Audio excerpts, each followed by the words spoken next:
आज आपका पार्ट 3 आएगी cell the unit of life की। मैंने पार्ट 1 पार्ट 2 अपलोडेड कर दिया गया है। जिसने नहीं देखा वो जाके पार्ट 1 और पार्ट ए और पार्ट बी को देखें। पार्ट 3 को स्टार्ट कर रहे हैं। ओवरव्यू एक बार फिर से दे दिया जाता है। Introduction, what is a cell, cell theory and overview of cell. ये 3 पार्ट आपको पार्ट ए में एक्सप्लेन किया गया था। प्रोकैरियोटिक सेल के 2 पार्ट थे, cell envelope and its modification, ribosome and inclusion body, जो कि आपको पार्ट बी में कंप्लीट कराया गया था। पार्ट सी में यूकैरियोटिक सेल के बारे में बताया जाएगा। यूकैरियोटिक सेल में आपको सेल मेम्ब्रेन के बारे में, सेल वॉल के बारे में, एंडो मेम्ब्रेन सिस्टम में 4 पार्ट आते हैं, endoplasmic reticulum, Golgi apparatus, lysosome and vacuole. Then next part mitochondria, plastid, ribosome, cytoskeleton, cilia and flagella, फिर centrosomes and centriole and nucleus and microbodies. Then मैं move करता हूँ पार्ट 3 के ऊपर।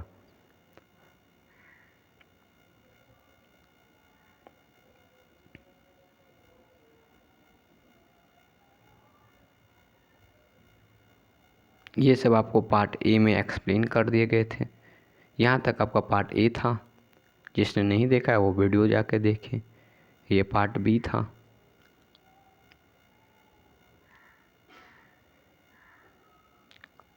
किसी को कुछ डाउट सब होती है तो वो अपना कमेंट में लिख सकते हैं। बात यहाँ से स्टार्ट करते हैं पार्ट सी का। जैसे कि मैं आपको ओवरव्यू में बताया कि आज यूकैरियोटिक सेल के बारे में बताया जाएगा, तो यहाँ से मैं पॉइंट को स्टार्ट करता हूँ। एनसीईआरटी के जो पैराग्राफ होते हैं उसको यहाँ पे पॉइंट वाइज में कन्वर्ट किया गया है।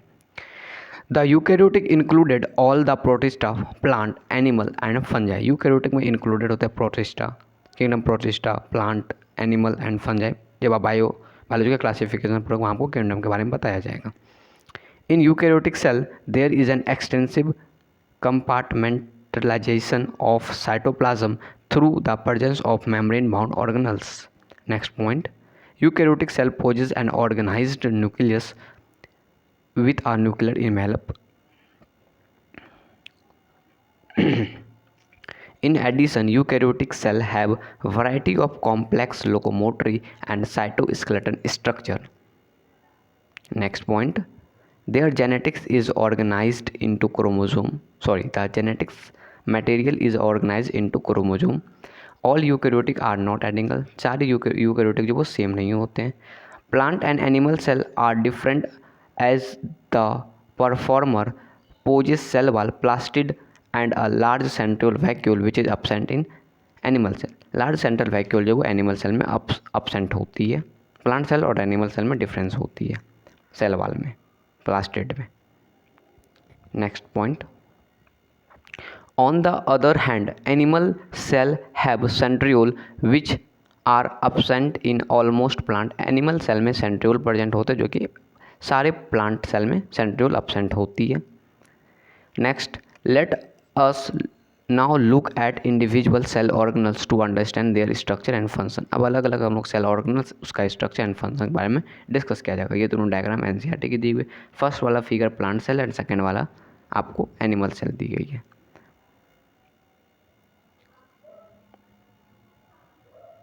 डायग्राम आप एनसीईआरटी की एक एक चीज़ को देखें कहाँ पे क्या लेवल किया गया है, आपको वहाँ पे क्लियर हो जाएगी. पार्ट इसका जो सेल यूकैरियोटिक सेल का जो नेक्स्ट पार्ट आता है उसमें आता है पहला सेल मेम्ब्रेन. सेल मेम्ब्रेन को प्लाज्मा मेम्ब्रेन भी बोला जाता है. इसके पॉइंट को मैं डिस्कस कर रहा हूँ. The detail structure of the membrane was study only after the advantage of the electron microscopy 1950.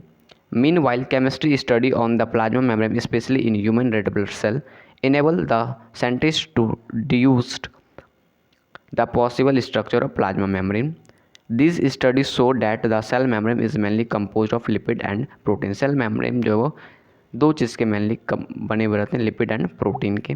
The major lipid are phospholipid are arrange in a bilayer. Major जो मेन लिपिड होती है वो होते हैं फॉस्फोलिपिड जो कि अरेंज होते हैं बाइलेयर के फॉर्म में. Also, the lipid are arranged within the membrane with polar head toward the outer side and hydrophobic tail toward the inner side. Tail जो वो अंदर की तरफ होते हैं और head जो वो बाहर की तरफ होते हैं, जो कि विद इन द मेम्ब्रेन के में होते हैं. The ensured that the non-polar tail of saturated hydrocarbon is protected by the aqueous environment.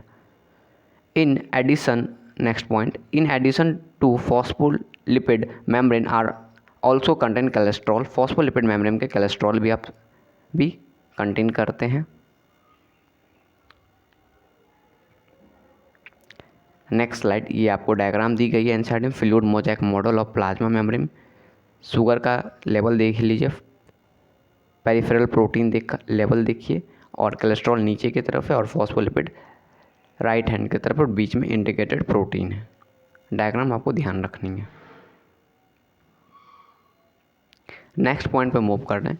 Lateral biochemical investigation clearly related that the cell membrane also possess protein and carbohydrate. बाद में ये चीज़ पता चली कि सेल मेम्ब्रेन में carbohydrate और protein भी होते हैं. The ratio protein and lipid very considerable in all different cell type. अलग अलग सेल के अलग अलग उसमें परसेंटेज रेशियो होते हैं प्रोटीन एंड लिपिड के. In human being the presence of in human being the membrane of the erythrocyte मतलब RBC हैज़ अप्रोक्सीमेटली 52% प्रोटीन होते हैं और 40% लिपिड होते हैं. Depending on the ease of extraction membrane protein can be classify as integral and peripheral. दो तरह के protein पड़ते हैं, इंटीग्रल एंड पेरिफेरल की तरफ. Peripheral protein lie on the surface of the membrane while integrated protein are partially or totally buried in the membrane. Peripheral जो वो ऊपर की तरफ लाई करता है और पार्शली और इंटीग्रेटेड प्रोटीन जो अंदर की तरफ होती है. An improved model of the structure of cell membrane was proposed by Singer Nicolson in 1952. Widely accepted as fluid mosaic model जो कि फिगर 8.4 में दी गई है. According to this the quasi fluid nature of lipid enable lateral movement of the protein within the overall bilayer. Next point, the ability to move within the membrane is measured as its fluidicity. The fluid nature of the membrane is also important from the point of view of function like cell growth, formation of intercellular junction, secretion, endocytosis and cell division. Next point, one of the most important function of plasma membrane is transported of the molecular across. Most important जो function होता है plasma membrane का, वो molecule को transfer करते हैं एक तरफ से दूसरे तरफ की तरफ. The membrane is selectively permeable to some molecule present on either side of it. Many molecule can move brief across the membrane without any requirement of energy that is called passive. जिसमें energy का requirement नहीं होता है उसको हम लोग कहते हैं passive transport. Neutral solute may move across the membrane by the process of simple diffusion also along the concentration gradient that is from high concentration to low. Water may also move across this membrane from high to lower concentration. Movement of water by diffusion is called osmosis. As the polar molecule cannot pass through the non-polar lipid bilayer, they require a carrier protein of the membrane to facilitate their transport across the membrane. Next point, a few ion or molecule are transported across the membrane against their concentration gradient, that is from lower to higher concentration gradient. वहाँ पर आपको ऊपर की तरफ along the concentration gradient, along the concentration higher concentration to lower, यहाँ पे against the concentration lower to higher concentration. ठीक, next point move कर रहे हैं. such a transport is an energy dependent process in which ATP is utilized and is called active transport. जिसमें ATP का use होती है, मतलब एनर्जी का यूज होता है, उसको हम लोग कहते हैं एक्टिव ट्रांसपोर्ट. एग्जाम्पल दी गई है सोडियम पोटासियम पंप के बारे में. नेक्स्ट पार्ट में मूव कर रहे हैं सेल वॉल के बारे में. As you may recall a non living thing rigid structure called the cell wall form the outer covering for the plasma membrane of fungi and plant. Cell wall not only gives shape to cell and protect the cell for mechanical damage and infection, that is also help in cell to cell interaction and provide barrier to undesirable macromolecule. Algae have cell wall, algae का जो cell wall है वो collagen, वो cellulose, गलैक्टोज, mannose and minerals like calcium carbonate, while in other plant is consist cellulose, hemicellulose, pectin and protein के बने होते हैं। अलगी के सेल वाल के बारे में भी दिया गया और प्लांट के सेल वाल किससे बने उसके बारे में भी दिया गया है। The cell wall of a young plant cell, the primary wall is capable for growth while gradually diminishes as the cell mature, and secondary wall is formed on the inner toward membrane side of the cell. The middle lamellae is a layer mainly of calcium precipitate. Middle lamellae जो वो उसका जो layer जो वो बनी होती है calcium पेसिपेट के, विच होल्ड जो कि वो होल्ड करता है, एंड ग्लू मतलब दो लेयर को चिपकाने का काम करता है, different neighbourhooding cell together. The cell wall and middle lamellae may be transferred by the plasmodesmata which connected the cytoplasm of the neighbourhooding. तो सेल को कनेक्ट करते हैं साइटोप्लाज्म। नेक्स्ट पार्ट पे मूव कर रहे हैं। While each of the membranous organelles is distinct in terms of their structure and function, many of these are considered together as an endomembrane system because their functions are coordinated. Coordinated मतलब एक साथ। The endomembrane system included endoplasmic reticulum, Golgi complex, lysosome and vacuole. Endomembrane में 4 endomembrane system present होते हैं। पहला endoplasmic reticulum, Golgi complex, lysosome and vacuole. Since the function of mitochondria, chloroplast and peroxisome are not coordinated. Mitochondria, chloroplast and peroxisome वो coordinated नहीं होता है। ये question NEET में 2023 में पूछी गई थी। Which the above component these are considered as a part of endomembrane system. Endomembrane system में 4 पार्ट होती है, endoplasmic reticulum, Golgi complex, lysosome and vacuole. कौन सी पार्ट नहीं होती है, कौन सी पार्ट कोऑर्डिनेटेड फंक्शन में वर्क नहीं करती है? Mitochondria, chloroplast and peroxisome. Next endoplasmic reticulum के बारे में डिस्कस कर रहे हैं। Electron microscope study of eukaryotic cell revealed the presence of a network और reticulum of tiny tubular structure scattered in cytoplasm that is called endoplasmic reticulum। Figure 8 point आगे के figure में आपको वहाँ पे बताया जाएगा। Hence ER का मतलब endoplasmic reticulum divided the intercellular space into 2 compartment that is luminal inside ER and external luminal cytoplasm compartment. The ER operands show ribosome attached to their outer surface, that is endoplasmic reticulum beard ribosome on their surface is called rough endoplasmic reticulum. In the absence of ribosome they appear smooth। ribosome जब वो in the absence of ribosome they appear smooth and called smooth endoplasmic reticulum. Ribosome जब absent होता है तो उसको कहा जाता है स्मूथ एंडोप्लाज्मिक रेटिकुलम। RER होते हैं rough endoplasmic reticulum is frequently observe in the cell actively involve in protein synthesizing and secretion. Protein का सिंथेसाइजिंग एंड सिक्रेशन में होती है rough endoplasmic reticulum. They are extensive and continue with the outer membrane of the nucleus. Next part, the smooth endoplasmic reticulum is a major site of synthesizing of lipid. Smooth endoplasmic reticulum में synthesizing होती है lipid की। In animal cell lipid like steroidal hormone and synthesizing in SER। Animal cell में lipid like जो steroidal hormone होता है वो smooth endoplasmic reticulum में प्रेजेंट होती है। नेक्स्ट ये डायग्राम दी गई है आपको NCERT में, दोनों डायग्राम को अच्छे से लेवल करके देखें। देन सेकंड डायग्राम जो वो गोल्गी एपरेटस के बारे में दी गई है। फर्स्ट वाले एंडोप्लाज्मिक रेटिकुलम के बारे में दी गई है। नेक्स्ट पार्ट पे मूव कर रहे हैं गोल्गी एपरेटस के बारे में। Golgi apparatus Camillo Golgi 1898 first observe densely stain reticular structure near the nucleus. ये न्यूक्लियस के पास में होती है Golgi apparatus. This was later name, बाद में इसको नेम दिया गया Golgi apparatus after him. They consist of many flat disc shape and क्रिस्टनी का डायमीटर होता है 0.5 mu m to 1 mu m diameter, जो कि मैं आपको फिगर आगे दिखा दिया। दे are stacked parallel to each other, एक दूसरे के पैरेलल होते हैं। वेरी नंबर ऑफ क्रिस्टनी are present in Golgi complex, अलग अलग नंबर में भी गोल्गी कॉम्प्लेक्स प्रेजेंट हो सकते हैं।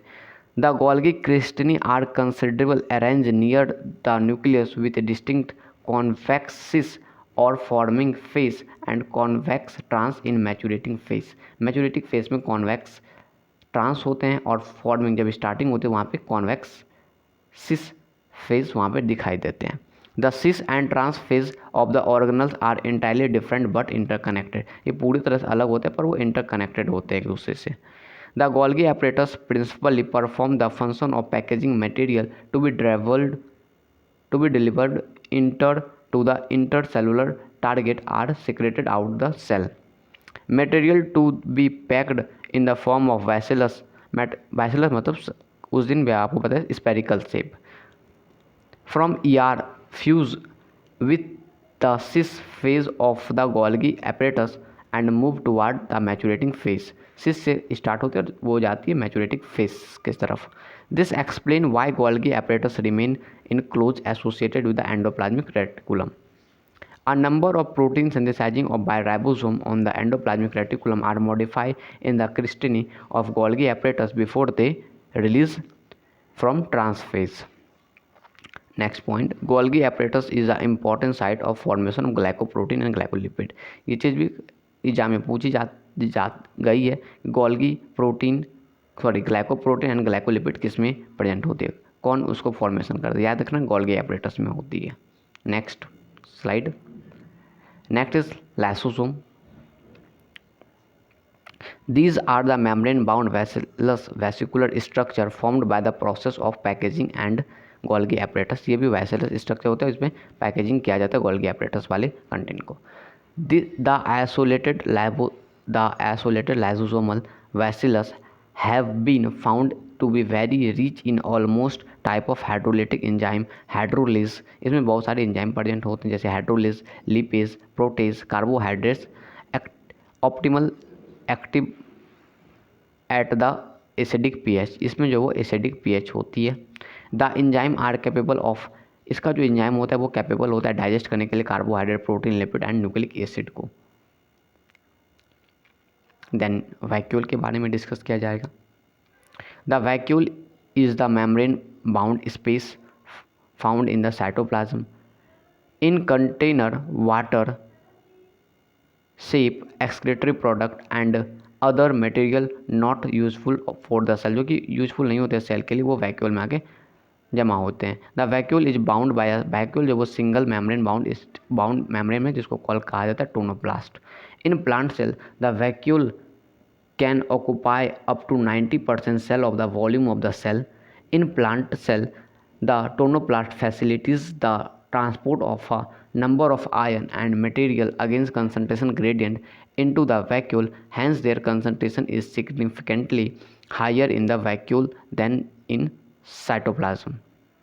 Then next point, in amoeba the contractile vacuole is important for osmoregulation and excretion। contractile जो एमोबा में जो कॉन्ट्रेक्टाइल वैक्यूल होते हैं वो इंपॉर्टेंट होते हैं ऑस्मो रेगुलेशन एंड एक्सक्रीशन में। इन मैनी सेल, बहुत सारे सेल में एज इन जैसे कि protista, food vacuole are formed by engulfing and food particle. Then next part is mitochondria. Mitochondria single structure useless specific strain are not easily visible under the microscope, जो उसमें visible नहीं होते वो यहाँ पे देखा जाता है। हम लोग को अगर वर्ड जो है वो छोटी दिख रही है तो आप PDF टेलीग्राम में अपलोडेड, आप वहाँ से जाके रीड भी कर सकते हो। The number of mitochondria per cell is variable depending on the physiological activity of the cell. Number जो वो माइटोकॉन्ड्रिया का वो वेरिएबल होते हैं अलग अलग सेल को जैसा उसका फिजियोलॉजिकल एक्टिविटी होती है। In term of shape and size also considerable degree of variability is observe. Typical is a sausage shape और सिलेंड्रिकल हैव डायमीटर 0.2 से 1 म्यूएम, एवरेज 0.5 होती है, लेंथ जो वो 1 से 4.1 म्यूएम होती है। ईच माइटोकॉन्ड्रिया इज जितने भी माइटोकॉन्ड्रिया होते हैं वो डबल मेम्ब्रेन बाउंड स्ट्रक्चर होते हैं। Outer membrane and inner membrane dividing lumen distinct into two aqueous compartment, outer compartment and inner compartment. Inner compartment is filled with a dense homologous substance called matrix. Outer अंदर वाले compartment जो dance homologous compartment मतलब एक जैसा बनाते हैं उसको कहते हैं हम लोग मैट्रिक्स. आउटर जो बाहर के फॉर्म होते हैं उसको हम कहते हैं limiting boundary of the organelles. The inner membrane form a number of infolding. Inner membrane में नंबर ऑफ इनफोल्डिंग प्रेजेंट होते हैं जिसको हम लोग कहते हैं सर्टिन, सिंगुलर सर्टिनिया टुवार्ड मैट्रिक्स, मैट्रिक्स की तरफ. The cristae increase the surface area. Cristae जो वो इंक्रीज करते हैं सरफेस एरिया. सिस्टीन, सिस्टीन जो वो इंगेज करता है सरफेस एरिया को. The two membrane that there on specific enzyme associated with the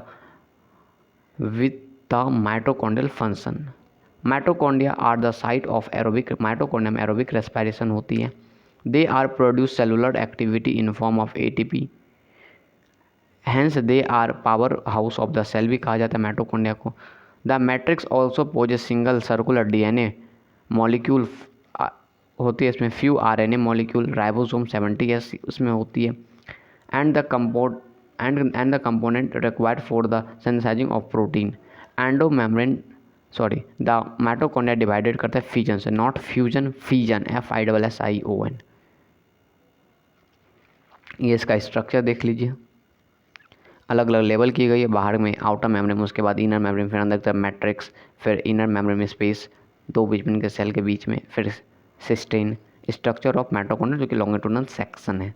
ये यहाँ तक कि आपके पार्ट 3 थे. वीडियो जो वो थोड़ी लॉन्ग गई है, 15 से 16 मिनट की बनाने के थे, पर कुछ टॉपिक को ज़्यादा इंक्लूड करके 20-21 मिनट की आपकी वीडियो बनी है. नेक्स्ट पार्ट जो है कि पार्ट D, उसमें आपकी cell the unit of life पूरी कंप्लीट हो जाएगी. और स्पेशली एक आपको पार्ट E आएगी इसी चैप्टर का. उसमें आपको साइंटिस्ट का अलग सा टेबल मिलेगी और फिर न्यूमेरिकल डाटा जैसे कि डायमीटर, साइज़, ये सब का अलग टेबल मिलेगी. वहाँ पे आपको PDF में उसमें एक्सप्लेन किया जाएगा पार्ट E में. आपका जो cell the unit of life है वो पार्ट E तक में, मतलब 5 पार्ट में, A B C D E part में आपके cell the unit of life जो वो कंप्लीट हो जाएगी. जल्द ही आप लोगों का केमिस्ट्री का पार्ट भी स्टार्ट कराया जाएगा. अगर वीडियो में कुछ भी डाउट या कुछ भी वैसा कुछ रहती है तो कमेंट करें और लाइक और शेयर करें. ठीक, धन्यवाद.